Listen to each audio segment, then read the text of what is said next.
नमस्कार दोस्तों। हिंदू धर्म में सभी देवताओं के अवतार की अलग अलग पौराणिक कथाएं प्रचलित हैं। 10 आदिशक्तियों में छठवां अवतार छिन्नमस्ता माता का माना गया है। छिन्नमस्ता माता को मां पार्वती का स्वरूप माना जाता है, जो कि काफी उग्र रूप में रहती हैं। माता छिन्नमस्ता का रूप सबसे अत्यधिक भयंकर व डरावना है। बहुत से भक्तों के लिए माता छिन्नमस्ता रहस्य बनकर रह गई है, क्योंकि उन्हें माता के इस रूप के बारे में सही से जानकारी नहीं है। वे एक महत्वपूर्ण तांत्रिक देवी हैं, जो गूढ़ तांत्रिक साधकों के बीच प्रसिद्ध और पूजी जाती है। आपके मन में प्रश्न होगा कि छिन्नमस्ता देवी कौन है या इनके इस रूप का रहस्य क्या है। इसलिए आज हम आपको छिन्नमस्ता देवी की कहानी सहित उनकी उत्पत्ति, साधना, लाभ व महत्व इत्यादि के बारे में विस्तार से बताएंगे। देवी छिन्नमस्ता को छिन्नमस्तिका, प्रचंड चंडिका और चिंतापूर्णी नाम से भी जाना जाता है। भारत के पश्चिमी राज्यों में देवी को जोगनी मां भी कहा जाता है। एक शक्तिशाली तांत्रिक बनने के लिए जिन 10 महाविद्याओं की आवश्यकता होती है, उनमें से छिन्नमस्ता देवी सर्वाधिक प्रशंसित विद्याओं में से एक हैं। चाहे आप एक साधक हों जिसने अभी अभी अपनी यात्रा शुरू की है, या पहले से ही एक शुरुआती तांत्रिक हैं, आपके लिए अपने स्तर को बढ़ाने और अधिकतम सिद्धियां प्राप्त करने के लिए इस माता और उनके मंत्र के बारे में सीखना महत्वपूर्ण है।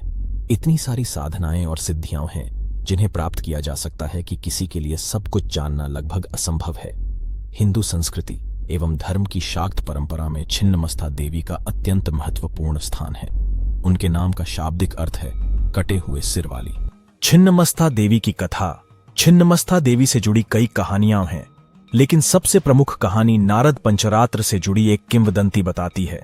इसके अनुसार जब देवी ने चंडी का रूप धरकर राक्षसों का संहार किया, दैत्यों को परास्त करके देवों को विजय दिलवाई, तो चारों ओर उनका जय घोष होने लगा। परंतु देवी की सहायक योगिनियां जया और विजया की रुधिर पिपासा शांत नहीं हो पाई थी। भगवती पार्वती मानसरोवर के पवित्र जल में स्नान कर रही थीं। उसी समय उनकी 2 महिला परिचारिकाएं डाकिनी और वर्णिनी, जिन्हें जया और विजया भी कहा जाता है, अत्यधिक भूखी हो जाती हैं और भोजन की भीख मांगती हैं। हालांकि पार्वती ने शुरू में उन्हें भोजन देने का वादा किया था, लेकिन जब वे लगातार इस बारे में बात करने लगे कि वे कितने भूखे हैं, तब आदिशक्ति महामाया को क्रोध ही नहीं बल्कि महाक्रोध आ गया और खड्ग से अपना ही सिर काट लिया। उनके गर्दन से रक्त की 3 धाराएं प्रवाहित होने लगीं और वे दोनों भैरवियां रक्तपान करके ही मानी। इस प्रकार संसार में प्रथम भैरवियों की उत्पत्ति हुई। देवताओं ने देवी को प्रचंड चंड चंडिका कहकर संबोधित किया। ऋषियों ने कटे हुए सर के कारण देवी को नाम दिया छिन्नमस्ता। तब शिव ने कबंध शिव का रूप बनाकर देवी को शांत किया। शिव के आग्रह पर पुनः देवी ने सौम्य रूप बनाया। नाथ पंथ सहित बौद्ध भी देवी की उपासना करते हैं। इस प्रकार छिन्नमस्तिका देवी की उत्पत्ति हुई और सखियां डाकिनी एवं शाकिनी कहलाईं। माना जाता है कि जहां भी देवी छिन्नमस्तिका का निवास होता है, वहां पर चारों ओर भगवान शिव का स्थान भी होता है। छिन्नमस्ता देवी का रूप। छिन्नमस्ता हिंदू मातृ देवी महादेवी का एक क्रूर पहलू है। उनका रंग गुड़हल के फूल के समान लाल है। देवी ने एक हाथ में अपना सिर और दूसरे हाथ में कृपाण पकड़ा है। छिन्नमस्ता को पवित्र धागे और मुंडमाला के रूप में एक नाग धारण करते हुए दर्शाया गया है। उनके गले से 3 खून की धाराएं निकल रही हैं। 2 धाराएं उनकी परिचारिकाओं की सहायता कर रही हैं, डाकिनी और वर्णिनी। तीसरी धारा का वो स्वयं सेवन कर रही हैं। मान्यता है कि शत्रुओं पर विजय पाने के लिए छिन्नमस्ता माता की पूजा की जाती है। कहते हैं कि मां के उग्र स्वभाव के कारण तांत्रिकों द्वारा ये साधना की जाती है। वो अक्सर कुंडलिनी जागरण से जुड़ी होती हैं। एक अन्य व्याख्या डाकिनी, वर्णिनी और छिन्नमस्ता को क्रमशः 3 मुख्य नाड़ियों इड़ा, पिंगला और सुषुम्ना के साथ जोड़ती है, जो मुक्त रूप से बहती हैं। दूसरे संस्करण में देवी अपनी परिचारिकाओं डाकिनी और वर्णिनी के साथ खड़ी हैं और उनके पैरों के नीचे कामदेव और रति देवी संभोग कर रहे हैं। यह इस बात का प्रतीक है कि कुंडलिनी जागरण के दौरान किसी व्यक्ति के लिए अपनी यौन इच्छाओं पर नियंत्रण रखना कितना आवश्यक है। मां छिन्नमस्ता के प्रसिद्ध मंदिर। उनके मंदिर नेपाल के साथ साथ भारतीय राज्यों ओडिशा, पश्चिम बंगाल, गुजरात, झारखंड और उत्तर प्रदेश के पूर्वी हिस्से में पाए जाते हैं। छिन्नमस्तिका मंदिर, हिमाचल प्रदेश। हिमाचल प्रदेश का छिन्नमस्तिका मंदिर शक्तिपीठों में से एक है और यहीं पर देवी सती का मस्तक गिरा था। यहां छिन्नमस्ता की व्याख्या कटे हुए सिर वाली और माथे वाली दोनों के रूप में की गई है। केंद्रीय चिह्न एक पिंडी है, जो देवी का एक अमूर्त रूप है। जहां गृहस्थ देवी की पूजा देवी दुर्गा के रूप में करते हैं, वहीं तपस्वी साधु उन्हें तांत्रिक छिन्नमस्ता देवी के रूप में देखते हैं। छिन्नमस्ता मंदिर, झारखंड। एक अन्य महत्वपूर्ण मंदिर झारखंड में रजरप्पा के पास छिन्नमस्ता मंदिर है, जहां अष्टधातु कवच से ढकी एक प्राकृतिक चट्टान को देवी के रूप में पूजा जाता है। यह स्थान प्राचीन काल से ही आदिवासियों के बीच एक लोकप्रिय पूजा स्थल है। देवी को खीर और पशु बलि चढ़ाई जाती है। छिन्नमस्ता के मंदिर नेपाल की काठमांडू घाटी में भी पाए जाते हैं। मां छिन्नमस्ता की साधना, उनकी व्यक्तिगत पूजा मुख्य रूप से वीर तांत्रिकों तक ही सीमित है, और जो लोग उनकी पूजा करते हैं उनका कहना है कि केवल योगी और विश्व त्यागी ही उनके प्रतीक का उपयोग करके उन पर ध्यान करने की क्षमता रखते हैं। सामान्य उपासकों द्वारा छिन्नमस्ता की पूजा की कमी के लिए उनके उग्र स्वभाव और उनके पास जाने और पूजा करने के लिए खतरनाक होने की प्रतिष्ठा को जिम्मेदार ठहराया है।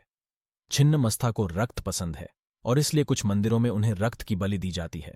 शक्ति संगम तंत्र कहता है कि केवल बहादुर आत्माओं को ही देवी की वाममार्ग पूजा का पालन करना चाहिए। छिन्नमस्ता का चिन्ना मुंडा से गहरा संबंध है, जो तिब्बती बौद्ध धर्म में पूजी जाती है। छिन्नमस्ता देवी शत्रुनाश की सबसे बड़ी देवी हैं। भगवान परशुराम ने इसी विद्या के प्रभाव से अपार बल अर्जित किया था। तांत्रिक साधक सिद्धियां या अलौकिक शक्तियां प्राप्त करने के लिए छिन्नमस्ता की पूजा करते हैं। महिलाओं को आकर्षित करने और वश में करने के लिए किया जाता है। उनका मंत्र उन्हें सौंदर्य, प्रकाश, अग्नि, आध्यात्मिक आत्मबोध और भ्रम के विनाश को दर्शाने वाले अक्षरों से जोड़ता है। छिन्नमस्ता की पूजा का दूसरा लक्ष्य जादू टोना करके किसी को नुकसान पहुंचाना है। पुरुषों और महिलाओं को वश में करने या उन पर जादू करने, शत्रुओं का विनाश, मारण क्रिया और दोस्तों के बीच नफरत या शत्रुता पैदा करने के लिए उनकी पूजा करने का विधान है। उनकी पूजा में उनके परिचारकों के साथ छिन्नमस्ता की छवि या उनके यंत्र की पूजा की जाती है। उनकी पूजा के लिए पंचमकार के पारंपरिक प्रसाद मदिरा, मांस, मछली, सूखा अनाज और मैथुन के साथ साथ फूल, प्रकाश, धूप आदि जैसे मुख्य धारा के प्रसाद निर्धारित हैं। मंत्र ओम श्रीं ह्रीं ह्रीं क्लीं एवं वज्र वैरोचनीय ह्रीं ह्रीं फट स्वाहा। देवी छिन्नमस्ता का यह 7 अक्षरों का मंत्र है। इस मंत्र को 1001 बार जाप करने का विधान है। इस मंत्र का जप करने से सर्वसिद्धि पूर्ण हो जाती है। देवी अपने सच्चे भक्तों के दुश्मनों का संहार करती हैं। छिन्नमस्ता की पूजा आमतौर पर काली पूजा, काली के त्योहार पर अन्य महाविद्याओं के साथ आधी रात को की जाती है। हालांकि गृहस्थों को उनकी पूजा न करने की चेतावनी दी जाती है। यह एक बहुत ही उच्च कोटि की एवं उग्र साधना है, इसलिए सर्वप्रथम किसी योग्य गुरु से दीक्षा अवश्य ग्रहण करें। किताबों से पढ़कर यह साधना करने का प्रयास कदापि न करें। जो साधक कुंडलिनी जागरण में रुचि रखते हैं उन्हें छिन्नमस्ता साधना अवश्य करनी चाहिए। आपका समय देने का धन्यवाद। आशा करते हैं कि यह वीडियो आपको पसंद आया होगा। अगर आपको वीडियो अच्छा लगा हो तो इसे लाइक करें, शेयर करें और हमारे चैनल को सब्सक्राइब करें। मिलते हैं अगले वीडियो में। धन्यवाद।